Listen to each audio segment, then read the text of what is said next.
Class 11 আজকের ক্লাসে সবাইকে ওয়েলকাম। আজকে আমরা আলোচনা করব পারমাণবিক ব্যাসার্ধের পর্যাবৃত্ততা। আগের ক্লাসে আমরা শিখে নিয়েছি পরমাণুর ব্যাসার্ধ বা পারমাণবিক ব্যাসার্ধ কাকে বলে, কিভাবে আমরা মাপতে পারি, অর্থাৎ কত রকমের পারমাণবিক ব্যাসার্ধ আমরা পরিমাপ করে থাকি। পর্যাবৃত্ততা আলোচনা করব, তার মানে পর্যায় বরাবর পরিবর্তন দেখে নেব, আর শ্রেণী বরাবর পারমাণবিক ব্যাসার্ধ কিভাবে পরিবর্তন হয় সেটা আমরা আজকের ক্লাসে আলোচনা করব। তো পর্যায় বরাবর আলোচনা করার জন্য আমরা নিয়েছি দ্বিতীয় পর্যায়। দ্বিতীয় পর্যায়ে যে সমস্ত মৌলগুলো আছে তারা হচ্ছে lithium, beryllium, boron, carbon, nitrogen, oxygen, fluorine আর নিয়ন। এই হলো দ্বিতীয় পর্যায়ের মৌলগুলো। এবার আংস্ট্রম এককে এদের পারমাণবিক ব্যাসার্ধ 1.52 আংস্ট্রম। তারপরে বেরিলিয়ামে এটা হয়ে যাবে 1.11, বোরনের ক্ষেত্রে হবে 0.88, কার্বনের ক্ষেত্রে হবে 0.77, নাইট্রোজেনের ক্ষেত্রে হবে 0.75, অক্সিজেনের ক্ষেত্রে হবে 0.74, ফ্লুরিনের ক্ষেত্রে 0.72 আর নিয়নের ক্ষেত্রে 1.60।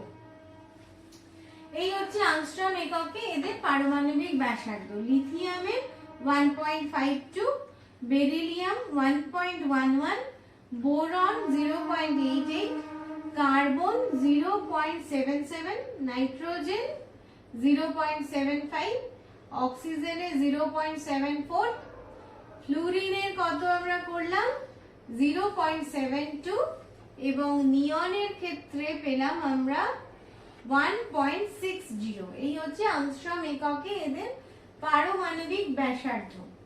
এবার তাহলে আমরা কি দেখতে পাচ্ছি যে লিথিয়াম থেকে শুরু করে ফ্লুরিন অবধি পারমাণবিক ব্যাসার্ধ কমেছে সেটা আমরা দেখতে পাচ্ছি। তাহলে পর্যায় বরাবর বাম দিক থেকে ডান দিকে কমবে, এটা হচ্ছে ট্রেন্ড বা পর্যাবৃত্ততার যে ট্রেন্ডটা সেটা এরকম দেখতে পেলাম যে পর্যায় বরাবর বাঁ দিক থেকে ডান দিকে কমবে।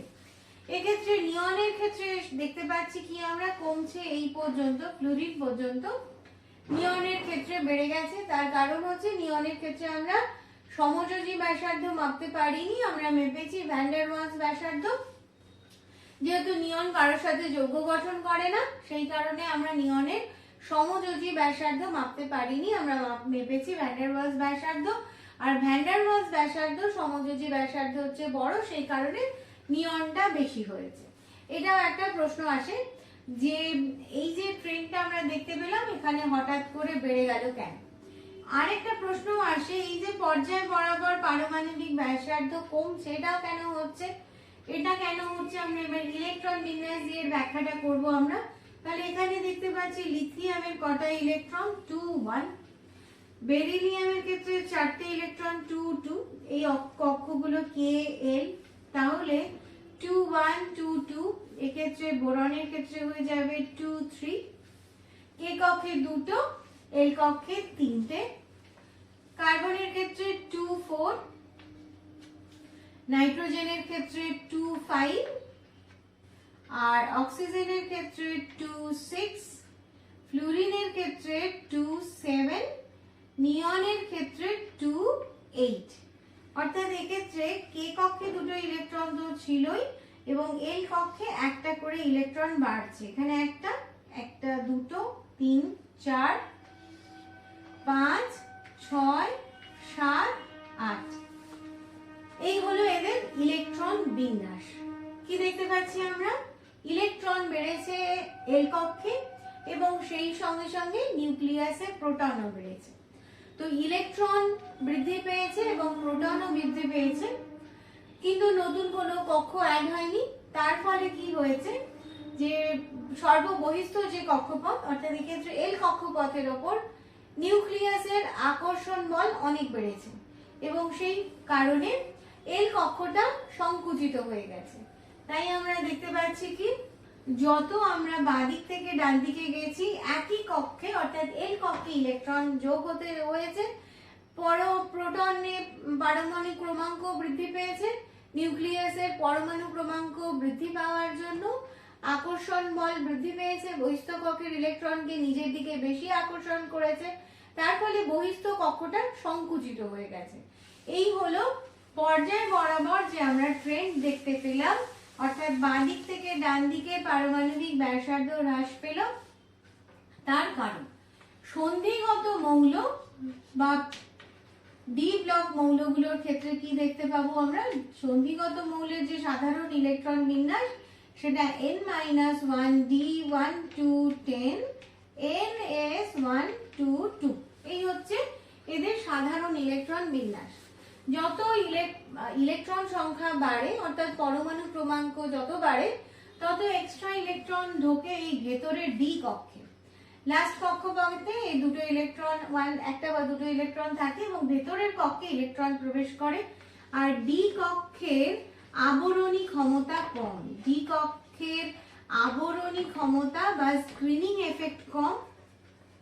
এই কারণে কি হয়ে যায়, এই কারণে এই সর্ববহিস্থ কক্ষের উপর নিউক্লিয়াসের আকর্ষণ বল বৃদ্ধি পায় এবং এক্ষেত্রেও কিন্তু পারমাণবিক ব্যাসার্ধ কম।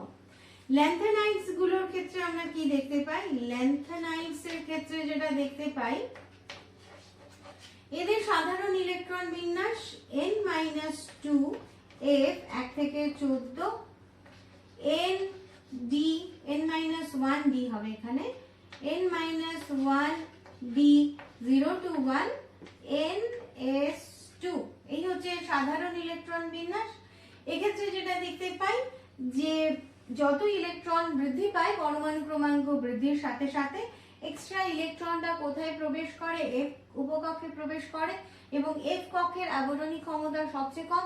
তার ফলে এস ইলেকট্রন গুলোর উপর নিউক্লিয়াসের আকর্ষণ বল বৃদ্ধি পায় এবং সেক্ষেত্রে এই জন্য ল্যান্থানাইডস গুলোর ক্ষেত্রেও পারমাণবিক ব্যাসার্ধ কিন্তু কমে।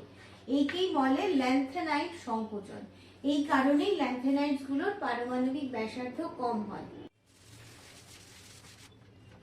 শ্রেণী বরাবর পরিবর্তন দেখবো আমরা এবার। শ্রেণী, কোন একটা শ্রেণীকে নিচ্ছি, যেমন গ্রুপ 1 যদি আমরা নিই, গ্রুপ 1 এ যে মৌলগুলো আছে তারা হচ্ছে lithium, sodium, potassium, rubidium, caesium, francium. এরা আছে গ্রুপ 1 এ। এদের ইলেকট্রন বিন্যাস আমরা দেখি যদি, তাহলে দেখতে পাবো এক্ষেত্রে 2-1 অর্থাৎ কে কক্ষ এল কক্ষ, এক্ষেত্রে 2-8-1, কে এল এর সাথে যুক্ত হলো এন কক্ষ, এক্ষেত্রে হয়ে যাবে 2-8-8-1, কে এল এম এন কক্ষ, এই হয়ে গেল। এবার এদের পারমাণবিক ব্যাসার্ধটা আমরা দেখলাম, লিথিয়াম একটু আগে দেখলাম আংস্ট্রম এককে, এটা 1.52, 1.86 সোডিয়ামের ক্ষেত্রে, পটাশিয়ামের ক্ষেত্রে এটা হয়ে যাবে 2.27, রুবিডিয়ামের ক্ষেত্রে হবে 2.48। তাহলে এক্ষেত্রে আমরা ট্রেন্ডটা কি দেখতে পেলাম যে ওপর থেকে নিচে নামছি যত তত বাড়ছে।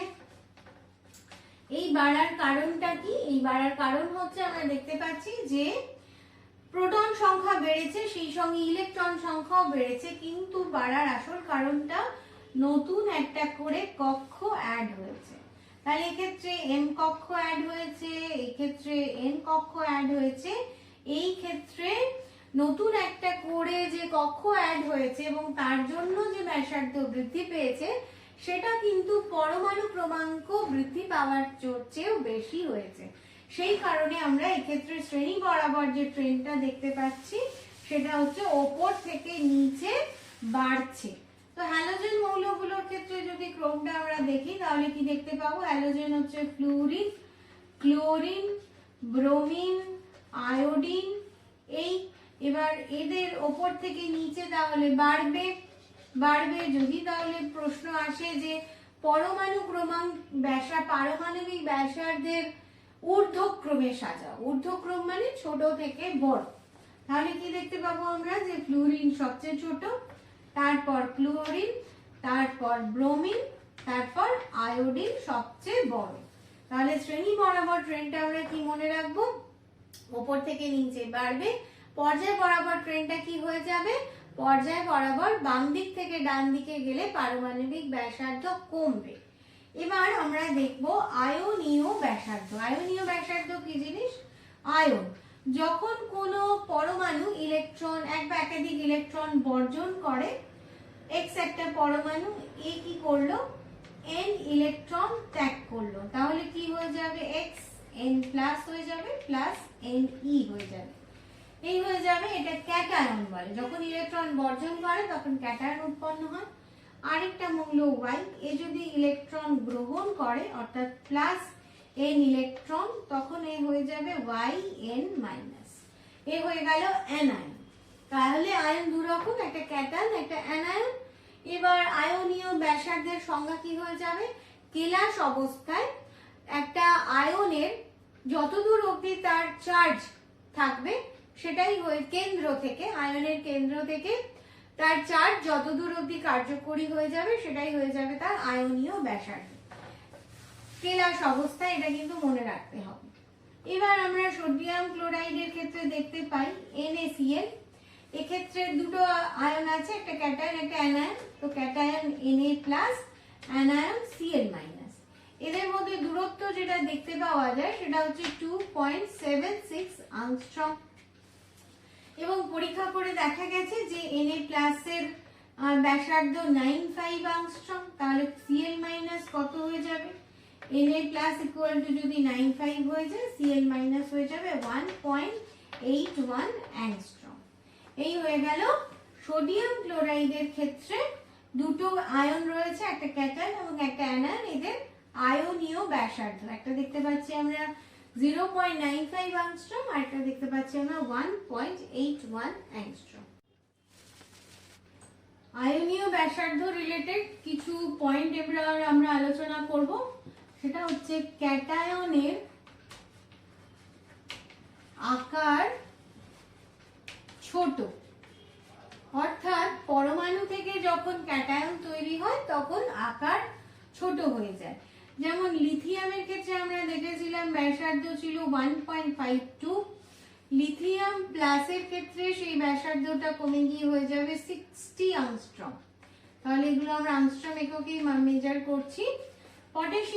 সোডিয়ামের ক্ষেত্রে আমরা দেখলাম 1.86, সোডিয়াম প্লাসেরও আমরা দেখলাম কত 0.95, পটাশিয়ামের ক্ষেত্রে আমরা দেখলাম 2.33, এটা কমে গিয়ে হয়েছে পটাশিয়াম প্লাসের ক্ষেত্রে হয়ে যাবে 1.33। এক্ষেত্রে তাহলে একটা সূত্র আমরা মনে রাখবো, সেটা হচ্ছে Z/E প্রপোর্শনাল টু 1/R।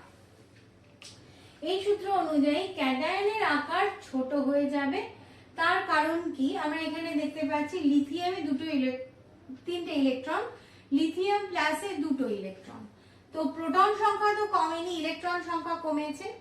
লিথিয়ামের ক্ষেত্রে তাহলে আমরা কি দেখতে পাচ্ছি যে তিনটে ইলেকট্রন দুটো প্রোটনকে আকর্ষণ করছে, এবং এই আকর্ষণ বলটা তাহলে বেশি হচ্ছে, বহিস্থ কক্ষ ছোট হয়ে যাচ্ছে। Na প্লাসের ক্ষেত্রে Na 11টা ইলেকট্রন, Na প্লাসের 10টা ইলেকট্রন, তো 11টা প্রোটন আকর্ষণ করছে এক্ষেত্রে 11টা ইলেকট্রনকে, এক্ষেত্রে 11টা প্রোটন আকর্ষণ করছে কটা ইলেকট্রনকে, 10টা ইলেকট্রনকে। তো এফেক্টিভ নিউক্লিয়ার চার্জ বাড়ছে এবং সেই কারণে পারমাণবিক ব্যাসার্ধ প্রায় হাফ হয়ে গেছে। এক্ষেত্রেও আমরা প্রত্যেক ক্ষেত্রে দেখতে পাচ্ছি যে পরমাণু থেকে যখন ক্যাটায়ন তৈরি হচ্ছে তখন পারমাণবিক ব্যাসার্ধ কমে যাচ্ছে। এবং শ্রেণী বরাবর এই পরিবর্তন যেটা আমরা দেখতে পাচ্ছি যে উপর থেকে নিচে বাড়ছে, এর কারণ আগের মতোই যে নতুন একটা করে কক্ষ অ্যাড হয়েছে, সেই কারণে বেড়েছে পারমাণবিক ব্যাসার্ধ। একই রকম ভাবে আমরা এই ZE দিয়ে ZE বা সমানুপাতিক 1/R এই ব্যস্তানুপাতিক সম্পর্ক থেকে আমরা চার্জটাও ব্যাখ্যা করতে পারবো। অর্থাৎ ক্যাটায়নের আকার, এবার চার্জ, ক্যাটায়নের চার্জ যদি বাড়ে বা কমে, যেমন আমরা একাধিক চার্জ যুক্ত আয়ন দেখতে পাই FeCu এদের ক্ষেত্রে, তো Fe3+ এর ব্যাসার্ধ 0.60 আংস্ট্রম, আর Fe2+ এর ক্ষেত্রে সেই ব্যাসার্ধটা কত হয়, সেটা হয়েছে 0.75 অ্যাংস্ট্রম। এর কারণ হয়ে যাচ্ছে একই রকম, যে এফেক্টিভ নিউক্লিয়ার চার্জ বাড়ছে, এক্ষেত্রে 2+, তার মানে এর ইলেকট্রন সংখ্যা যত বেশি সংখ্যক প্রোটন কম সংখ্যক ইলেকট্রনকে আকর্ষণ করছে, এক্ষেত্রে প্রোটন সংখ্যা তো সেমই আছে নিউক্লিয়াসে, ইলেকট্রন আরো একটা কমে গেছে। তার কারণে আমরা এই সূত্র থেকেও যদি দেখি যে এখানে Z/E অর্থাৎ নিচে যে ইলেকট্রন এটার মানটা বৃদ্ধি পেয়েছে, এক্ষেত্রে হয়ে যাবে 2, এক্ষেত্রে হয়ে যাবে 3, তাহলে পারমাণবিক ব্যাসার্ধ আরো কমে যাবে।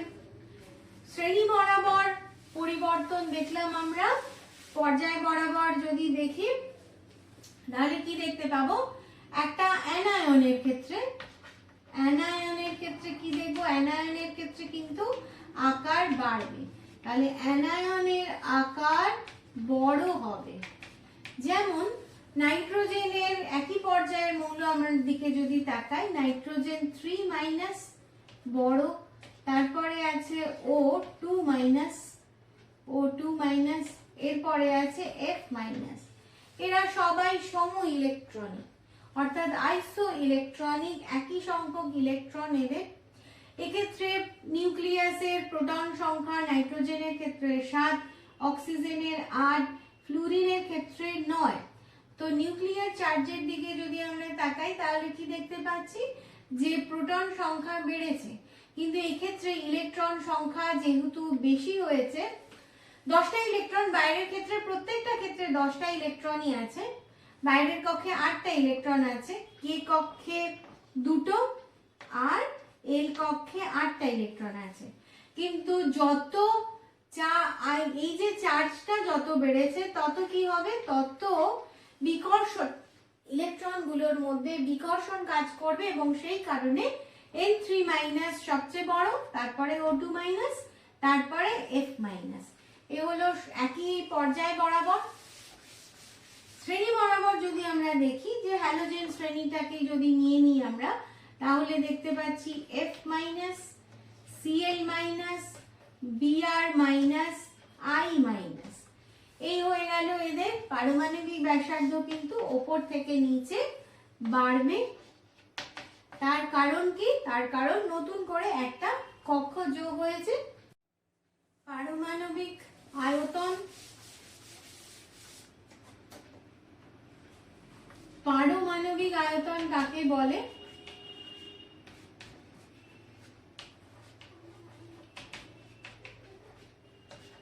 পারমাণবিক আয়তনের সংজ্ঞা হচ্ছে কোন মৌলের 1 গ্রাম পরমাণু তার গলনাঙ্কে যে আয়তন অধিকার করে তাকে তার পারমাণবিক আয়তন বলে। অর্থাৎ এক্ষেত্রে কি মনে রাখতে হবে, কোন মৌল কঠিন অবস্থায় তার গলনাঙ্কে যে আয়তন অধিকার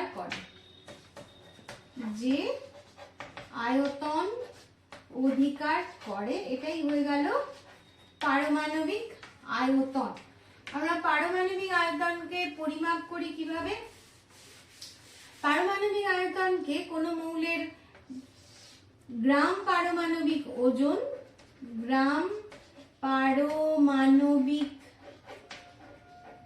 ওজনকে আমরা যদি ঘনত্ব দিয়ে ভাগ করি তাহলে পেয়ে যাই পারমাণবিক আয়তন পেয়ে যাই। এবার এর একক কি হয়ে যাবে, একক হয়ে যাবে, যেহেতু গ্রাম পারমাণবিক আয়তনের একক গ্রাম এবং ঘনত্বের একক কি হয়ে যাবে, গ্রাম পার সিসি, গ্রাম পার সেন্টিমিটার কিউব। তো এক্ষেত্রে গ্রাম কেটে গিয়ে আয়তনের একক হয়ে যাবে সেন্টিমিটার কিউব। যেমন অন্যান্য ক্ষেত্রে আয়তনের একক সেন্টিমিটার কিউব, এক্ষেত্রে আমরা পেলাম সেন্টিমিটার কিউব। 1870 খ্রিস্টাব্দে লোথার মেয়ার এই পারমাণবিক গুরুত্বের পর্যাবৃত্ততা লক্ষ্য করেছিলেন। উনি কি করেছিলেন, উনি y অক্ষ বরাবর পারমাণবিক আয়তনকে প্লট করেছিলেন এবং x অক্ষ বরাবর পারমাণবিক ওজনকে প্লট করেছিলেন এবং তাতে তিনি পর্যাবৃত্ততা লক্ষ্য করেছিলেন। লেখচিত্রে আমরা যেটা দেখতে পাচ্ছি যে 7টা তরঙ্গের আকার ধারণ করেছে। এর কারণ হচ্ছে যে 7টা পর্যায় রয়েছে আমাদের পর্যায় সারণীতে। প্রতিটি তরঙ্গের শীর্ষে কারা রয়েছে, প্রতিটি তরঙ্গের শীর্ষে রয়েছে ক্ষার ধাতু। যেগুলো মেন্ডেলিফের 1A তে অবস্থিত। চূড়া থেকে লেখচিত্র নিম্নমুখী হয়েছে এবং সর্বনিম্নে পৌঁছানোর পর আবার ঊর্ধ্বমুখী হয়েছে। তার কারণ কি? তার কারণ এই সর্বনিম্নে যখন পৌঁছচ্ছে তখন পৌঁছানোর পর আমরা যে মৌলটা পাচ্ছি সেটা হচ্ছে তীব্র তড়িৎ ঋণাত্মক হ্যালোজেন মৌল। তখন নিষ্ক্রিয় গ্যাস জানা ছিল না, সেই কারণে লেখচিত্রে এদের কোনো অবস্থান নেই। মেন্ডেলিফের কোনো শ্রেণীর মৌলগুলো লেখচিত্রে প্রতিটি তরঙ্গের একই স্থানে অবস্থান করে। পারমাণু গুরুত্বের বদলে যদি পরমাণু ক্রমাঙ্ক ব্যবহার করা হয়, অর্থাৎ পরমাণু ক্রমাঙ্ক দিয়ে যে লেখচিত্র অঙ্কন করি, যেটা আধুনিক পর্যায় সারণীর মতো হবে, সেটাও এই একই রকমের ট্রেন্ড কিন্তু দেখতে পাবো। আজকের ক্লাস এই পর্যন্তই। আমরা আজকের ক্লাসে পারমাণবিক ব্যাসার্ধ এবং পারমাণবিক আয়তনের ট্রেন্ড দেখলাম। মন দিয়ে সব ভিডিওগুলো দেখতে থাকো, তবে কিন্তু তোমাদের কেমিস্ট্রিটা সহজ লাগবে।